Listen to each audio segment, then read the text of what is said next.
Hola amigos de Doctor Express, yo soy el doctor Luis Alberto Barros y quiero darles la bienvenida a nuestro espacio informativo en salud, Hablemos de. Un espacio que estaremos compartiendo todos los domingos a las 20 horas, hora de Ecuador, por nuestro canal en Facebook, en donde estaremos compartiendo temas de interés social y de salud para que puedas compartirlo con tu familia y tus amigos.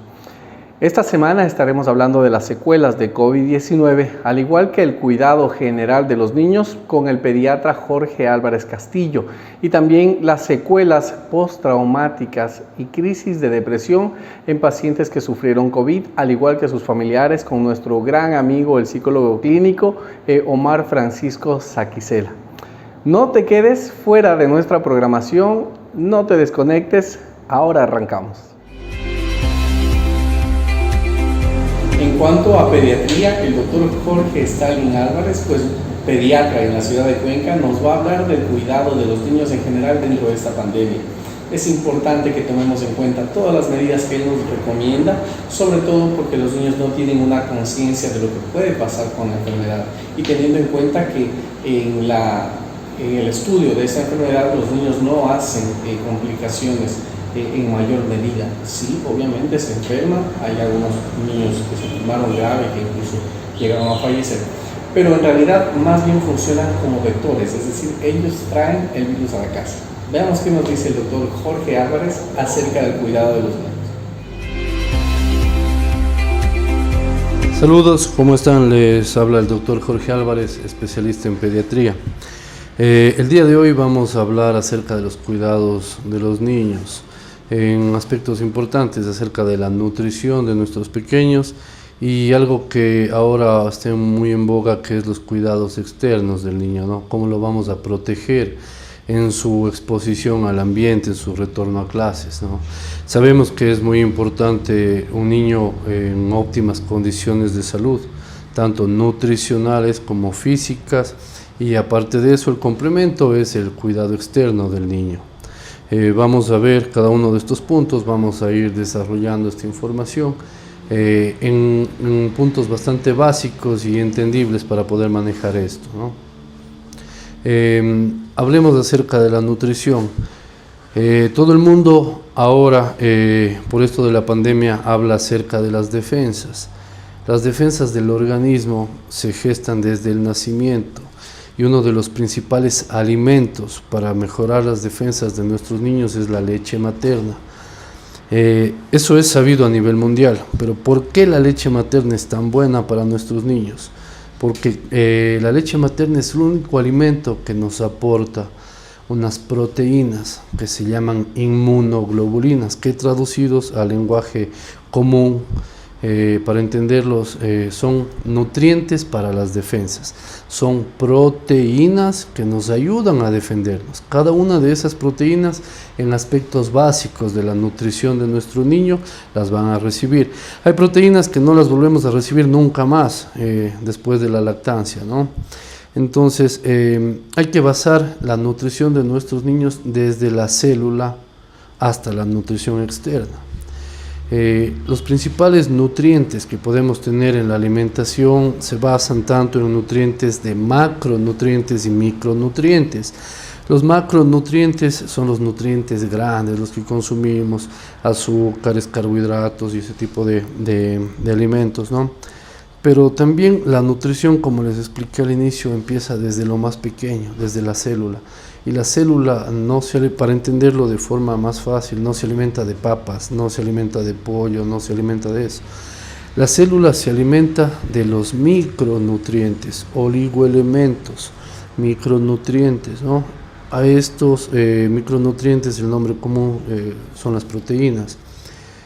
Las proteínas que consumimos en nuestros alimentos, el cuerpo las degrada, las transforma en micronutrientes y van directo a la célula. Es importantísimo el tipo de alimentación que le damos a nuestros niños. Es importante saber que la nutrición, las defensas, el crecimiento, el desarrollo, el aprendizaje se basa en esto de los micronutrientes. Entendiendo que las proteínas son básicas en el desarrollo de nuestros niños, en fortalecer su masa muscular, en fortalecer el cerebro, en mejorar la capacidad de aprendizaje, en mejorar la función del cuerpo, debemos orientarnos a darles una nutrición adecuada. Estos micronutrientes vienen en todo tipo de alimentos, en unos más, en otros menos. De ahí que nosotros debemos escoger qué tipo de alimentos le brindamos a nuestros niños. No es lo mismo decir mi hijo come muy bien porque se come un plato de arroz lleno con papas y yo estoy feliz porque el niño está gordo, está lleno y se come 2 platos de arroz. No está bien eso, ¿no? Como les dije, los nutrientes van equilibrados. A mí me interesaría mucho más que el niño coma carnes, lácteos, diferentes tipos de carnes, frutas, verduras, carbohidratos, legumbres. Ese tipo de alimentos en una dieta equilibrada me van a aportar los micronutrientes que yo necesito. Entonces de ahí el escoger adecuadamente la alimentación de su niño. Y aparte, en todos los niños que necesitemos suplementar su alimentación o complementar su alimentación, generalmente usamos nosotros productos que aparte de vitaminas y minerales contienen niveles altos de proteínas y proteínas de la mejor calidad para los nutrientes de nuestros pequeños, ¿no? Hemos usado muchos productos, todos los productos que hay en el mercado tienen cantidades de proteínas, unos más, otros menos, pero sabemos que la nutrición está basada en las proteínas. Tenemos muy buenos productos y estamos usando ahora uno de los productos que nos ayuda a regular todo esto en los niños. Es un producto creado a base de forma natural, no contiene químicos, que es lo que la mayoría de la gente no busca. Es un producto sintetizado a base natural, alto en proteínas y que nos ayuda a regular muchísimo el metabolismo, a mejorar las defensas. La gente ha escuchado mucho ahora sobre el IgE, el IgM de las pruebas de COVID. Todo el mundo habla de eso, pero nadie sabe qué es, ¿no? El IgE, el IgM son proteínas que el cuerpo fabrica en base a su alimentación para defendernos específicamente de una enfermedad. Existen diferentes tipos de enfermedades, por lo tanto el cuerpo tiene que actualizar cada cierto tiempo sus defensas. Y esa actualización se basa en la nutrición. Como les dije, las defensas son proteínas. El IgE se llama inmunoglobulina E, nos ayuda mucho en las alergias. El IgA, el IgG, el IgM, IgG e IgM muy conocidos. Inmunoglobulina M, inmunoglobulina G. Estas son las primeras barreras de defensa del cuerpo y estas son las que buscamos en las diferentes enfermedades que tenemos ahora, ¿no? Para tener esas barreras altas, que es lo que el cuerpo necesita una nutrición adecuada. ¿Sí? Con una nutrición adecuada, el niño mejora sus barreras, mejora su desarrollo, mejora su crecimiento. Y si el cuerpo está en óptimas condiciones, es muy difícil que una enfermedad provoque síntomas severos o una degradación severa del cuerpo. De ahí el tratamiento suplementario es en base a los síntomas, pero igual, cualquier medicamento que nosotros brindemos a nuestros pequeños se basa en realidad en el transporte que tiene el medicamento en las proteínas del cuerpo. Antibióticos, multivitamínicos, antiinflamatorios, todo se basa en la función de las proteínas del cuerpo. Entonces es ideal tener un cuerpo bien nutrido para que los tratamientos funcionen de mejor manera, nos tome menos tiempo en mejorar una enfermedad, para que todos los medicamentos que nosotros ofrecemos a esos niños, los restos, los tóxicos, lo que no es bueno para el cuerpo, se eliminen de mejor manera, ¿no? Para eso la nutrición es adecuada y uno de los productos que estamos manejando ahora en Inmunocal es un producto que nos ha dado muy buenos resultados. Como experiencias personales lo he estado usando en pacientes alérgicos, en pacientes con intolerancias a cierto tipo de alimentos, obviamente con todos los cuidados y estudios. Siempre hay que, entre comillas, empezar suave, probar y ver si nos va bien. Es un producto que está yendo muy bien, excelente. Como les dije, se basa en el nivel de las proteínas. Cuando yo tengo una buena respuesta del cuerpo al tratamiento, se demora mucho menos la enfermedad, gastamos menos en medicamentos, tenemos menos recaídas, menos periodos de enfermedad frecuentes, menos índice de hospitalizaciones y si se hospitaliza, menos estancia hospitalaria, no lo tengo al niño una semana, 10 días, la estancia hospitalaria se disminuye, incluso entre un 50-40%, ¿no? Todo eso va a depender de la nutrición que tengo en el niño. Y a la final esto se traduce en algo que nos interesa mucho a todos, menor gasto, menor costo. Sí, entonces eso debemos tener en cuenta ahora con nuestros pequeños. Y más ahora que van a regresar a exponerse en un periodo de inicio de clases, en un periodo de llevarles a las guarderías, de exponerles a otras personas. Con esto pasamos a nuestro siguiente punto, que también es muy importante en ellos, ¿no? El cuidado externo, como lo digo yo, el cuidado que el niño debe tener al exponerse con otros pares, con sus amigos, con sus colegas, con los profesores, con los padres de otros niños. Muchas de las personas ahora se basan en ponerle su caretita, su mascarilla para protegerlo, pero no pensamos un poquito cuál es la forma adecuada de hacerlo. Si bien al inicio de esta pandemia se decía que los niños no usan mascarilla, no es porque el niño no se enferme, que es lo que creía la mayoría de la gente. A los niños les da COVID, muchos niños han fallecido. La gran mayoría no desarrolla síntomas severos, que es excelente eso. Pero los niños son los encargados de llevarme el virus de aquí a acá. Ellos no desarrollan síntomas, nadie les toma en cuenta, pero ellos se contagian del virus y me llevan a la casa. Y en la casa se me contagian los adultos y aparecen los brotes de virus en la familia. ¿Cómo puedo yo evitar que el niño sea este transporte? Bueno, primero, evitar contactos innecesarios, ¿no? Se decía que las reuniones tienen que ser en el núcleo familiar. El núcleo familiar son las personas que viven en el mismo entorno, en la misma casa, los que no tenemos contacto con otras personas. El núcleo familiar no es mi mamá que vive, yo qué sé, yo vivo en Baños, mi mamá vive en Totoracocha y mi hermano vive en Ricaurte. Mi núcleo familiar ya no son ellos son mi familia. Entonces no puedo yo reunirme con otras personas que no están dentro de mi núcleo familiar. Es como yo estarme transportando a otras personas, así no sean de mi familia, llevando el virus de aquí y por allá. Eso no está bien. Los niños no son capaces de cuidarse solos. Ellos no son conscientes de que con sus manos tocaron esto, tocaron acá, agarraron esto. No son conscientes de que se llevan las manos a la boca, a la nariz, a los ojos, ¿no? Nosotros debemos indicarles eso. El aseo frecuente con agua y jabón es lo ideal. El virus está compuesto por una pared que es grasa. Es una pared de lípidos, de fosfolípidos que se llaman. Los fosfolípidos son grasas. Estas grasas, como todos sabemos, se cortan o se rompen con jabón. La barrera más grande que nosotros tenemos es el aseo, agua y jabón. Y en el caso de no tener agua y jabón, podemos usar el alcohol. El alcohol al 70% o para arriba. No me sirven alcohol mezclado con perfumes, alcohol con agua, alcohol artesanal que no llega a los 70 grados. No me sirve alcohol de ciertas marcas que no voy a nombrar, que es alcohol no irritante, alcohol para alérgicos, alcohol para piel sensible, no me sirve. Necesito alcohol con un grado mínimo del 70% o 70 grados. Ese alcohol me va a ayudar a romper la pared de grasa de los virus, va a matar bacterias, hongos. Ese alcohol se va a usar en el caso de que yo no disponga de agua y jabón, ¿sí? No es de uso continuo todo el tiempo, la gente prefiere el alcohol a lavarse las manos, no está bien eso. Lo ideal es lavarse las manos y el alcohol para las situaciones en donde no voy a poder disponer de agua y jabón. Eso como primer punto. Lo segundo, el uso de la mascarilla.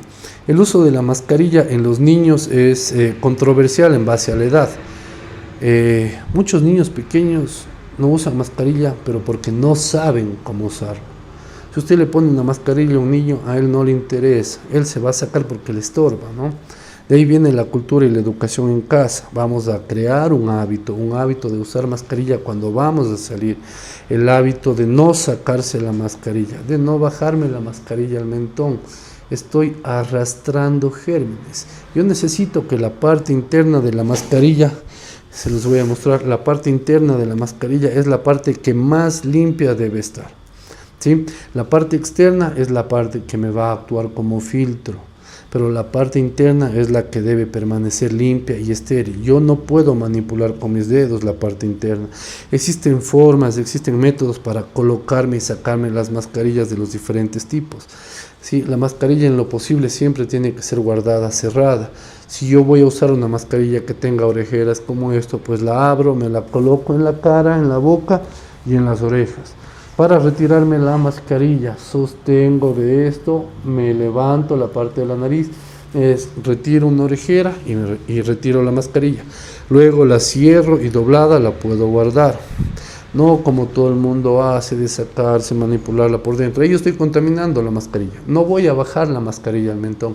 Esta área de aquí me capta muchos gérmenes ambientales, gérmenes de la respiración de otras personas, de estornudos, de tos. Yo bajo la mascarilla y hago que contacte con todos los gérmenes que tengo aquí. De ahí me la regreso a la nariz. Les estoy facilitando el trabajo a los gérmenes de llegar a la boca y a la nariz. ¿Ya? Ese trabajo lo tenemos que hacer nosotros en casa y enseñarlos a nuestros niños. Ellos aprenden con ejemplos. Si ellos ven que nosotros usamos de forma adecuada y regularmente la mascarilla, ellos lo van a hacer. Otro punto, nuestros niños van a retornar a clases. Es muy importante indicarles que no debemos compartir alimentos, que no debemos intercambiarnos mascarillas, que no debemos tocar todo lo que se nos cruce, o porque un niño está jugando con esto, yo voy a jugar con lo mismo. Yo sé que es difícil, ¿no? Pero en las escuelas se van a encargar de tener planes para esto, planes para controlarlo, planes para mantener las distancias en base a los grupos de edad. Recordemos que nuestros niños no están vacunados, ¿no? Ellos, si bien no se van a enfermar grave la gran mayoría, pero nos van a poder llevar el virus a casa. Y la vacuna en los adultos no es una garantía total. Sí disminuye sintomatología, disminuye la gravedad de la enfermedad, pero no sabemos si a nosotros nos toca fuerte o no nos toca fuerte la enfermedad. Por lo tanto hay que cuidarnos.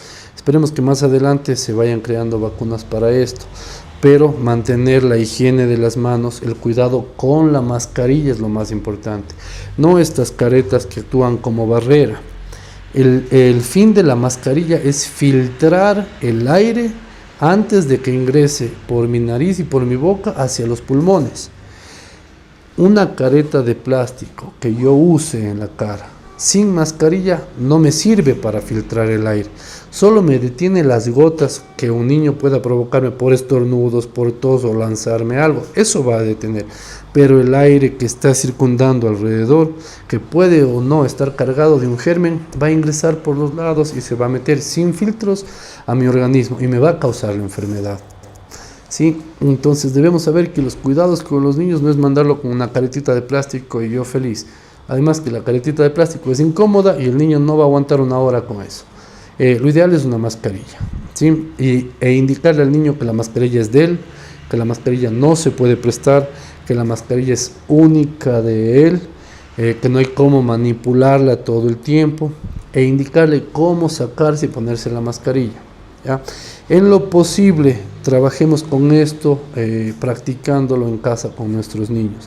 Obviamente cuando vayan a la escuela van a llevar su fresquito de alcohol, cada quien lo va a llevar en un lugar cómodo, asequible.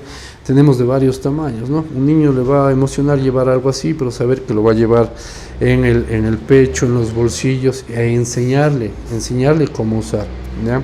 No hace falta mandarle el alcohol y que se lo ponga cada rato, no, enseñarle cuándo y cómo debe usar. Esas pautas nos van a ayudar muchísimo a disminuir las molestias, las enfermedades en nuestros niños y aparte a disminuir la transmisión del COVID en nuestros hogares, ¿no? Espero que la información que hemos tratado ahora les sirva de algo en el caso de que necesiten más información, más colaboración acerca de los nutrientes que nosotros tenemos a disposición, que como les dije es el punto básico de donde se empieza el cuidado de la salud. Pues acá en nuestra familia estamos totalmente dispuestos a colaborar, a darles la información requerida, a capacitarnos todos para el futuro de nuestros niños y el futuro de nosotros como familias. Ha sido un gusto. El doctor Jorge Álvarez, especialista en pediatría, les saluda. Otro de los factores a tener en cuenta en cuanto a secuelas es el género, siendo las mujeres, las personas con mayor prevalencia de las secuelas, teniendo en primer lugar la depresión.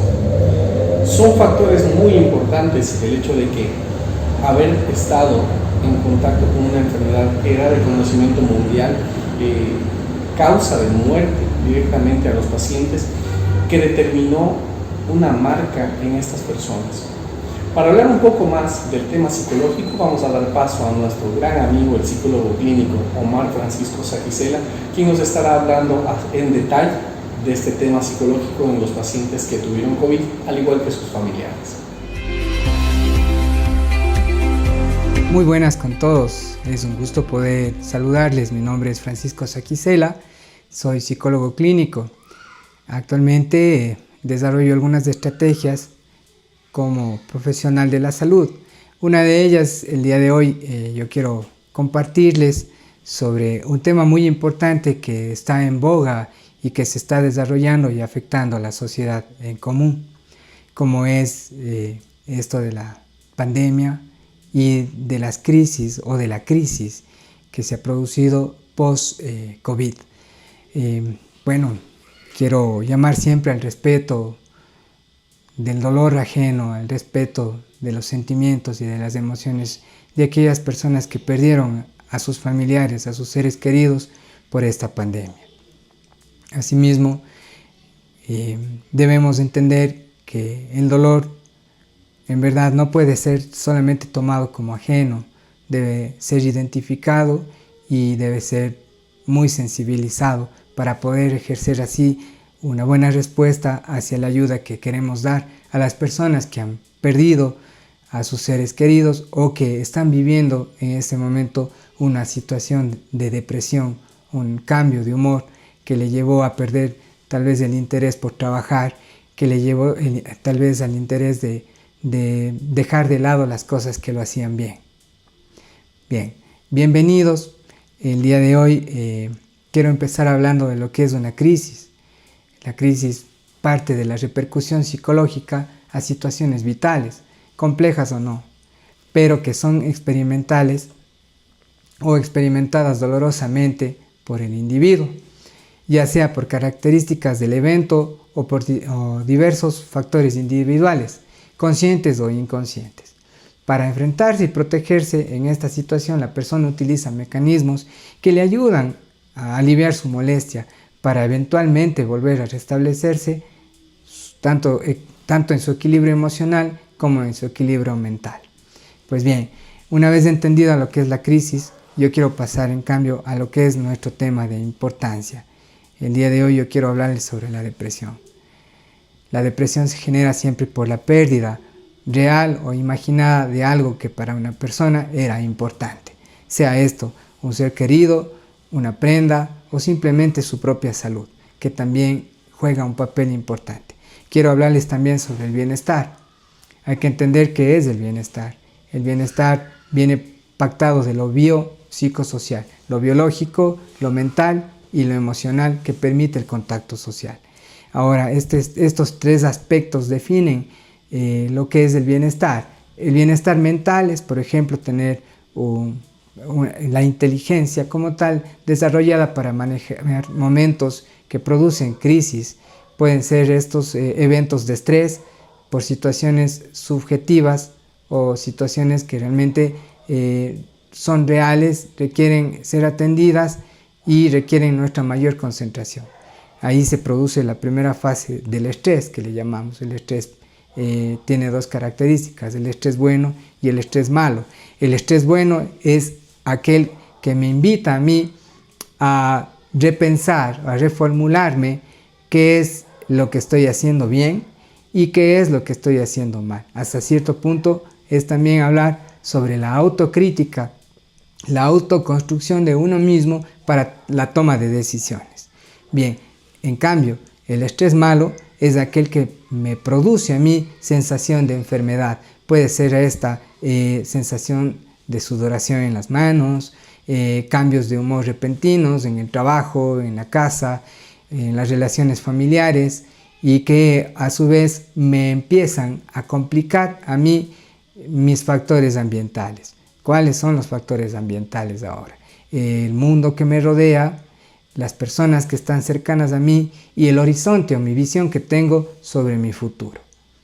Bien, entonces una vez hablado de esta pequeña introducción, de esta pequeña parte, quiero hablar también sobre las situaciones de crisis que afectan a las personas. Una persona que resultó afectado por una crisis debido a la pandemia, es necesario mencionar que existen una amplia gama de reacciones y sentimientos que cada individuo puede tener. Existirá quien reaccione de manera abrumada, confundida o muy insegura acerca de lo que está sucediendo. Por ejemplo, el desconocimiento del contagio por COVID. Era interesante ver cómo el mundo fue acostumbrándose a una nueva modalidad. Me refiero a esto de utilizar una mascarilla y que se vuelva nuestro medio de supervivencia. Para aquellas personas que no fueron conscientes o que no tuvieron hasta cierto punto un nivel socioeconómico para adquirir este tipo de medios de seguridad, pues se vieron en mayor vulnerabilidad. Ahí vino la reacción tal vez de las buenas amistades, ¿no? El vecino de confianza, el vecino que estaba siempre pendiente, otorgó, por ejemplo, mascarillas al otro vecino que no lo tenía. Era una manera de supervivencia y ayudó a que esto no termine siendo un contagio comunitario, por ejemplo, en lugares en donde estaban controlados el hecho del contagio. Ahora bien, volviendo a lo que hablaba de la característica de cómo se desarrolla la depresión, quiero manifestar que hay comportamientos leves de cambios emocionales negativos y otros en cambio graves o muy graves, observando un grupo de varios factores como son la naturaleza y la gravedad de los acontecimientos que experimentan los seres humanos. El hecho de perder a un familiar por COVID dejó secuelas. Una de las primeras es alejarse de quienes un día pudieron haber hecho algo por mí, de perder también la confianza en los profesionales de la salud, quienes día a día buscaron darnos una mejor calidad de vida por medio de nuestra salud. Su experiencia también a acontecimientos angustiantes anteriores, tal vez no perdía a un familiar, tal vez no perdía a un ser querido, pero me desintegré yo como ser humano. Dejé de verme porque me contagié con coronavirus, dejé de verme como un gran ser humano, mi autoestima bajó, mi autoconocimiento, mi autoconcepto descendieron, me sentí tal vez menos que un gusano. Entonces, todas estas filosofías se han ido tomando en cuenta y son de las experiencias de las personas que han vivido efectos del COVID. Ahora bien, yo estoy aquí para capacitar y orientar a las personas que todavía pueden superarlo, que todavía tienen ese rezago o secuela post-COVID de tipo emocional. Una de ellas es creer que nadie nos puede ayudar, es escuchar siempre de otras personas el decir pon de tu parte, cuando tal vez no se trata de poner de parte, sino de entender el problema, el contexto en el que ese sujeto que fue afectado por la pandemia, por contagio de coronavirus, no puede afrontar su propia realidad. Y ahí viene la ayuda psicológica. La terapia cognitivo-conductual, por ejemplo, es una de las mejores técnicas utilizadas en la actualidad, en el siglo XX y siglo XXI. ¿Por qué hablo de esto? Porque nos ayuda a caracterizar a nosotros niveles de orientación, de saber que primeramente las emociones negativas también son buenas para el ser humano y que mejor que exista una crisis para demostrarme a mí mismo que puedo ser fuerte, que puedo durar, que puedo aguantar, que he sido valiente y que esto me ha permitido centrarme o concentrarme dentro de mí.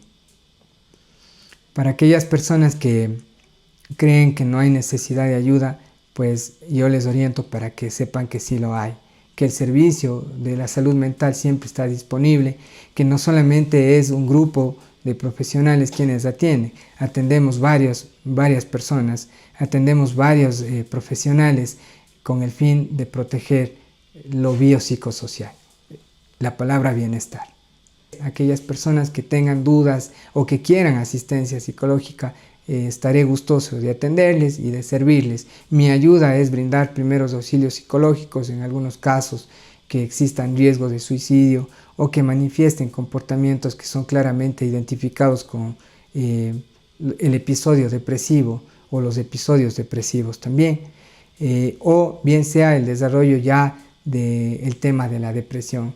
Bien, la depresión debe ser tratada por múltiples profesionales, yo considero así, no solamente puede ser el psicólogo. En algunos casos, durante el tiempo que ha pasado, los años que han pasado, como experiencia profesional he podido asimilar que es mejor tener de la mano un tratamiento dual, sea este con psicofármacos y también con terapia o con psicoterapia psicológica. Hablando así de la parte clínica, en especial quiero centrarme en el campo de la asistencia cognitiva. Si puedo cambiar un pensamiento, mi emoción va a ser duradera. Y si es duradera mi emoción, mis reacciones van a ser positivas hacia lo que yo quiero.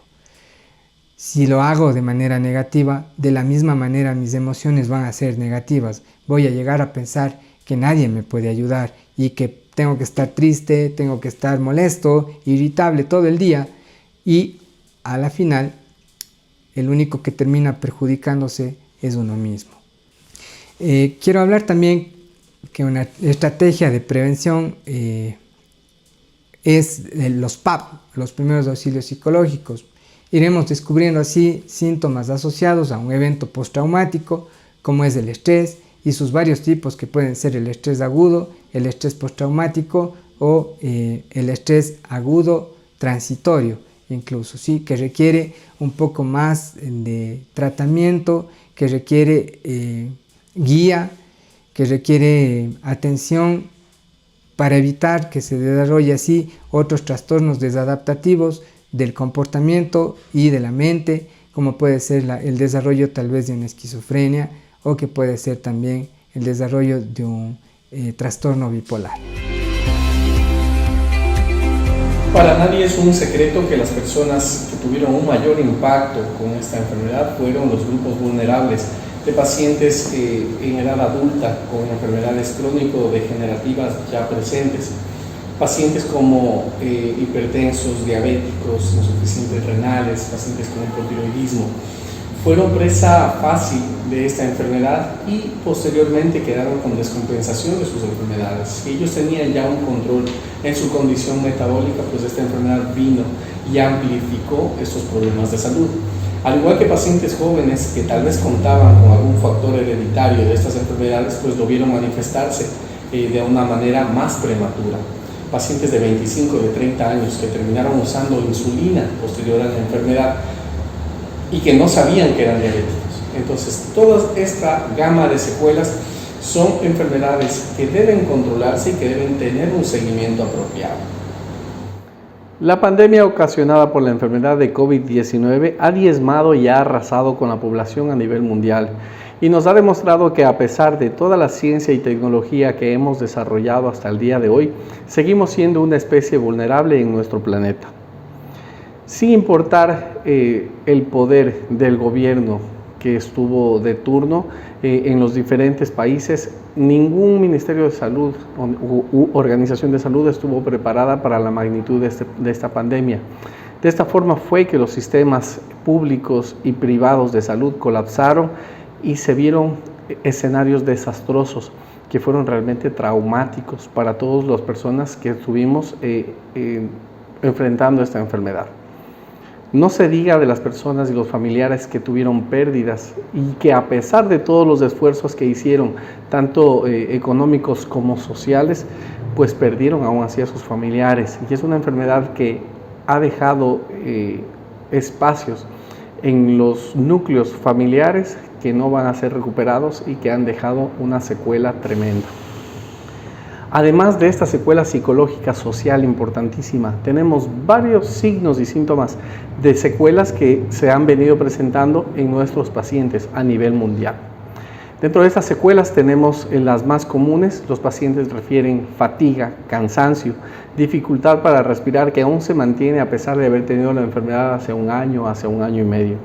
Otro de los signos y de las referencias de nuestros pacientes son los dolores articulares, dolores de los dedos, dolores de las manos, de las muñecas, dolores de los hombros, de las rodillas. Son quejas frecuentes de nuestros pacientes que llegan a nuestro consultorio. Tenemos también las secuelas a nivel de olfato y gusto, personas que aún no recuperan totalmente sus sentidos y que eso también ha segmentado el hecho de que no puedan alimentarse de manera correcta. Los dolores de cabeza, los dolores musculares, pacientes con diarrea, pacientes con vértigo. Realmente es impresionante ver la cantidad de pacientes con vértigo que ha dejado esta enfermedad. Gracias a todas las personas que nos han estado escribiendo durante este espacio. Estaremos nosotros respondiendo todas sus preguntas e inquietudes durante el transcurso de hoy y los siguientes días. Esperamos que este espacio informativo haya sido de provecho y útil para el conocimiento de la población en general sobre lo que son secuelas del COVID. Recuerden, si conocen a alguna persona que tenga alguna secuela por COVID o tienen algún familiar que tiene alguno de estos síntomas y todavía no ha podido solucionarlos, la empresa Doctor Express está al cuidado de todos ustedes. Somos una empresa médica de cuidado integral de nuestros pacientes que contamos con asociaciones, tanto con laboratorios como centros de imágenes y especialidades médicas a tu disposición. Nuestro interés es ayudarlos. Nuestro compromiso con ustedes es poder resolver todos sus problemas de salud. Estaremos con ustedes el próximo domingo a las 8 de la noche por este mismo canal de Facebook con nuevos temas de interés social y de salud para poder compartir con ustedes toda esta información y que sigamos haciendo una sociedad más cuidadosa con nuestra salud. Estaremos respondiendo todos los mensajes que nos han escrito en este espacio. Gracias por estar con nosotros. Esperamos que tengan una excelente semana. Un abrazo para todos.